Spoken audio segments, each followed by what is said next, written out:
देखिए, आज कांग्रेस पार्टी पिछले कई दिनों से पार्लियामेंट की फंक्शनिंग पे रुकावट डाल रही है, बट आज पार्लियामेंट के बाद जब हमारे कोलीग और बीजेपी के काउंसिल ऑफ मिनिस्टर्स के मेंबर सरदार रवनीत सिंह बिट्टू जी वहां से गुजर रहे थे, जहां पे कांग्रेस पार्टी राहुल गांधी जी और उनके साथी प्रोटेस्ट कर रहे थे, तो वहां पे जब वो निकल रहे थे तो उन्होंने एक शब्द का इस्तेमाल किया। वो अंग्रेजी शब्द है, उसको आरपी जी ने हिंदी की उसकी ट्रांसलेशन बनाई गद्दार। पर आरपी जी, मैं माफी चाहता हूं, मुझे लगता है कि जो ट्रांसलेशन में ये पूरा जो नुआंस और सेंटिमेंट है और अर्थ है शब्द का, वो खो जाता है। अंग्रेजी में बोल रहे थे, उन्होंने शब्द इस्तेमाल किया ट्रेटर। ट्रेटर शब्द बाय एंड लार्ज ट्रांसलेशन उसकी गद्दार हो सकता है, बट नॉट फुली। ट्रेटर वो व्यक्ति होता है हु बिट्रेज हिज नेशन। ये शब्द इस्तेमाल किया जाता है जो हमारी स्पाइज होते हैं, कहते हैं ट्रेटर टू द नेशन, जिसने नेशन को सेल आउट किया या सीक्रेट्स दिए या और कुछ किया। तो ये शब्द लाइटली नहीं लेना चाहिए। और मैंने तो उसके ये घटना को शायद 11 बजे आसपास दिया ना, तो मैंने उसको थोड़ी देर बाद ही, मैं क्योंकि बिजी था पार्लियामेंट के काम में, मैंने सोशल मीडिया में पोस्ट डाली। नॉर्मली हमारी पोस्ट बहुत लोग डालते हैं, पर 1 घंटे के अंदर अंदर it crossed several thousand likes and views, 30-40,000.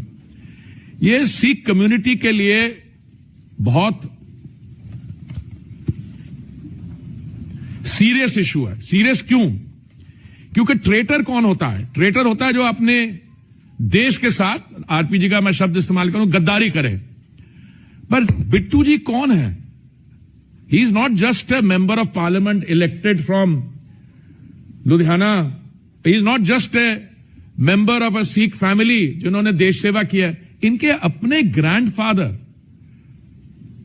सरदार बेअंत सिंह जी, जो पंजाब के मुख्यमंत्री थे, he fell to an assassin's bullet। तो ऐसे आदमी को और या कम्युनिटी को, बाकी हमारी कम्युनिटी की जो सैक्रिफाइसेस हैं, मैं इमोशनल नहीं होना चाहता हूं, but you know we are celebrating the 350th martyrdom anniversary of Guru Tegh Bahadur ji, हमारे 9th गुरु साहब।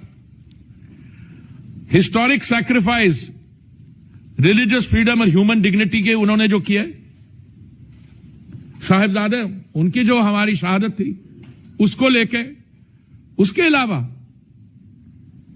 ये मैं इसलिए नहीं कह रहा क्योंकि हम 3 यहां पे साफा पहन के 3 भाई बैठे हैं, बट सिख रिलीजन की आप अगर फाउंडिंग देखें, गुरु नानक महाराज साहब, it is a message couched in humanity.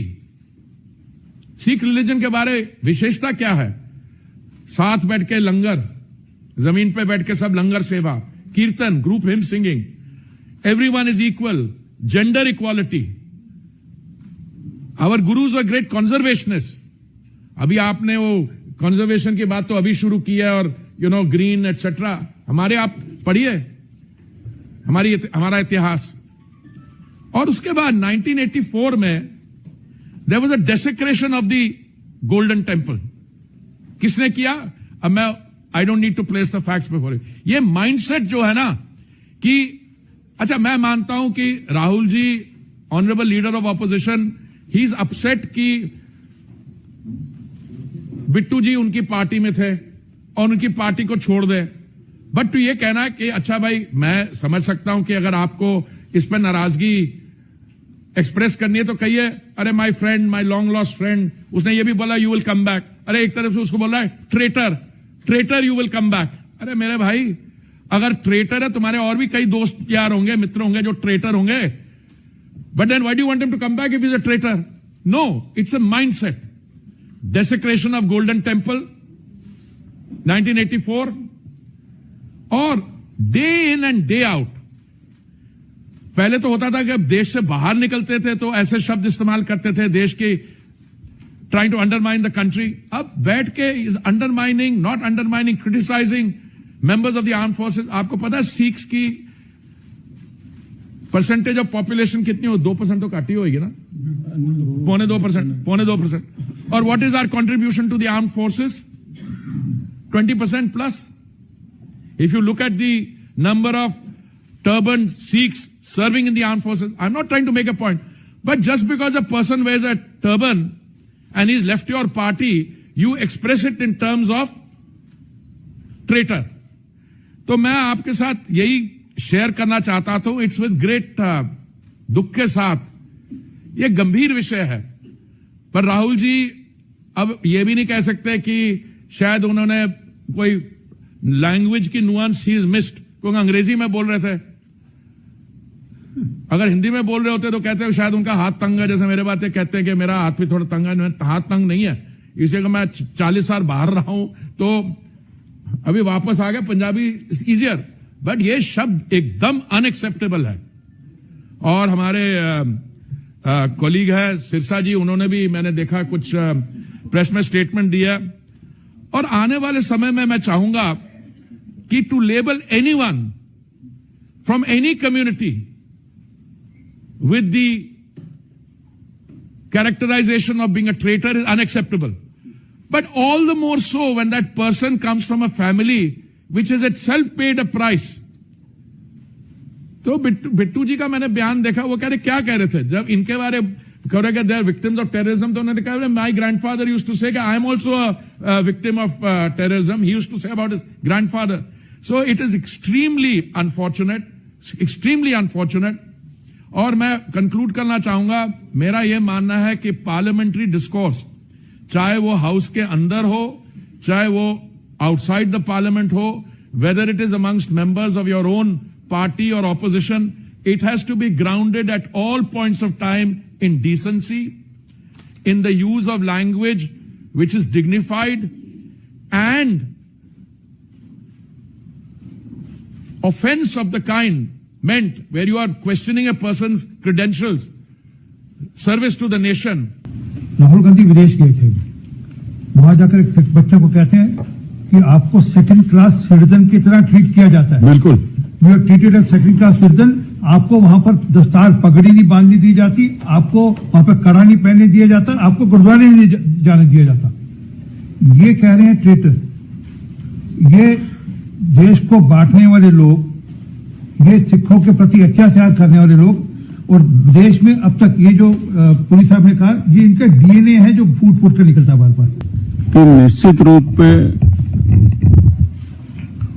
पूरी की पूरी सिख कम्युनिटी ने सिख कम्युनिटी के विचारों के साथ सहमत रहने वाले सभी कम्युनिटीज में राहुल गांधी के इस रिमार्क को लेके बहुत एंग्विश और बहुत गुस्सा जो है चारों तरफ पूरे देश भर में है. दुर्भाग्य की बात है, जैसा माननीय हरदीप पुरी जी ने कहा कि जिस व्यक्ति के दादा ने इस देश की एकता और अखंडता के लिए अपने प्राण न्यौछावर कर दिए हों, वो व्यक्ति आपको देशद्रोही दिख रहा है, और जो देश के टुकड़े टुकड़े करने की बात करता हो वो आपकी आंख का तारा है. तो किस सोच के साथ जो है लीडर ऑफ ऑपोजिशन इस देश में राजनीति कर रहे हैं? प्रॉब्लम यह है कि अभी भी राजशाही से नहीं निकल पा रहे. जो परिवार अपने आप को अभी भी शहंशाह और इस मुल्क का जो है मालिक समझता है, इस देश का मालिक समझता है, वो उस सोच से नहीं निकल पा रहे. उनको लग रहा है जो उनकी सोच के उनके काम करने के हिसाब से चलेगा या उसका जो विरोध करेगा वो देशद्रोही है. इस मानसिकता से जो है कांग्रेस पार्टी और राहुल गांधी उभर नहीं पड़े और आज उभर नहीं पा रहे. ये उसका जो है सबसे बड़ा एग्जाम्पल है. दुर्भाग्य है, पूर्ण है. और मैं निश्चित तौर पे ये कहना चाहता हूं कि ये पहला मौका नहीं है, क्योंकि मुझसे बेहतर जो है कोई नहीं जानता उनके कार्य. वो हैबिचुअल सिखों के अब्यूजर हैं, कहीं मौका नहीं छोड़ते किसी भी सिख को अब्यूज करने का. ये कोई पहला मौका नहीं है. डॉक्टर मनमोहन सिंह जी बहुत ही बढ़िया और शरीफ आदमी थे. वो कमजोर प्रधानमंत्री हैं. ये इस देश में किसने एस्टेब्लिश किया था? एक ऑर्डिनरी मेंबर ऑफ पार्लियामेंट होने के नाते डॉक्टर मनमोहन सिंह जी की कैबिनेट ने जो बिल लेके आया था उसको फाड़ के उन्होंने, डॉक्टर मनमोहन सिंह जो देश के प्रधानमंत्री थे, बिट्टू जी तो हमारे मंत्री हैं, देश के प्रधानमंत्री को अब्यूज करने से पहले जो है उन्होंने नहीं सीखा, सोचा और पूरे देश में ये एस्टेब्लिश किया कि डॉक्टर मनमोहन सिंह जी की उस समय जिस तरीके से उनको खुद को भी बहुत बुरा लगा, कांग्रेस पार्टी के अंदर रहने वाले सिखों को बुरा लगा, देश में रहने वाले लोगों को बुरा लगा, पंजाबियत के मानने वाले लोगों को बुरा लगा। तो ये पहला मौका नहीं है कि उन्होंने सिखों को जो है इस तरीके से अब्यूज किया हो। आप हाथ में संविधान लेके घूमते हैं, आप कहते हैं कि हम संविधान की रक्षा करेंगे, जो मंत्री संविधान की ओथ लेके भारत सरकार में काम कर रहा हो और उसको आप जो है ट्रेटर कह रहे हैं, उसकी क्या जस्टिफिकेशन हो सकती है? आज तक तो इस देश के लोग ये कहा करते थे कि ये व्यक्ति राजनीति करने के लायक नहीं है। आज की इस घटना के बाद देश के लोग ये कहेंगे कि ये संसद सदस्य में और सदन की मर्यादा रखने के लायक भी जो है ये शख्सियत नहीं है और इस ऐसे व्यक्ति के संसद के अंदर जो है कोई स्थान नहीं होना चाहिए जो किसी कम्युनिटी को जो है टारगेट करते हो।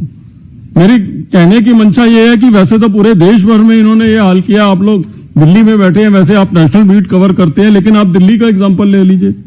दिल्ली में कांग्रेस के अंदर प्रमुख रूप से 5 चेहरे थे, मैं खुद यहां बैठा हूं, तलविंदर सिंह मारवा एक हमारे एमएलए होते थे, एक सुरेंद्र पाल सिंह बिट्टू एमएलए होते थे, एक जो है प्रहलाद सिंह सानी एमएलए होते थे, एक संगठन के अंदर गुरचरण सिंह राजू होता था। मोटा मोटी जो है 5 लोग दिल्ली में जो है सिखों की पॉलिटिक्स कांग्रेस की तरफ से करते थे। आज 5 में से एक भी आदमी कांग्रेस पार्टी में नहीं है, सबको इन्होंने निकाल दिया। एक आदमी गलत हो सकता है, 2 आदमी गलत हो सकते हैं। आपकी सोच जो है सिखों की तरफ, आपकी मान्यता जो है वो इस प्रकार की है कि आपको आदत पड़ गई है।